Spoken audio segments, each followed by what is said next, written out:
ખેડૂત મિત્ર પાસે આવ્યા છીએ ગામ ગુંદા. તો આપણે ડુંગળીમાં એક જબરજસ્ત ઇન્ડિયા ગ્રોની એક રિઝલ્ટ લીધું છે. એની આપણે એના મુખ્યથી જ સાંભળીએ ખેડૂત મિત્ર પાસે. તમારું નામ શું? સંજયભાઈ સિયોરા. ગામ મોટા ગુંદા, તાલુકો ભાણવડ, જિલ્લો દેવભૂમિ દ્વારકા. તમે સંજયભાઈ આ ડુંગળીમાં વાવેતર કર્યું ત્યારે આપણે કઈ કઈ પ્રોડક્ટ વાપરી હતી? વાવેતર કર્યું પાયાના ખાતામાં ભૂવસ્ત્ર નાખ્યું હતું. ભૂવસ્ત્ર, બરાબર. હા, ભૂવસ્ત્ર નાખ્યું. પછી થોઈપા પછી બીજા પાણી અમે ઓલિફ આપ્યું. પછી અને પછી ત્રીજા પાણી એક ગ્રો મેજિક ને ઓલિફ બે મિક્સમાં, ને પછી એકવાર ઓલિફ અને એકવાર ગ્રો મેજિક 5 વખત મેં પાયું. 5 વખત પાયું. 2 વાર ભેગું ને 3 વાર નોખું. બરાબર. તો તમને આ પ્રોડક્ટ વાપરવાથી સંતોષ છો સંજયભાઈ? હા, આનંદપરામાં અમે ત્રીજી વખત ડુંગળી વાવી, કોઈ જાતનો ફેર પડ્યો નથી.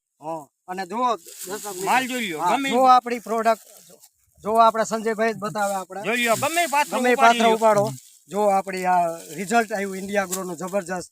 તો આપણા ખેડૂત મિત્રો આપણે પ્રોડક્ટ વાપરવી જોઈએ, એ બદલ શું કહેવા માંગો છો? બધા વાપરવી જોઈએ બધા, બરાબર. જો સંજયભાઈ, બરાબર. જય માય લાઈફ સાહેબ, જય માય લાઈફ.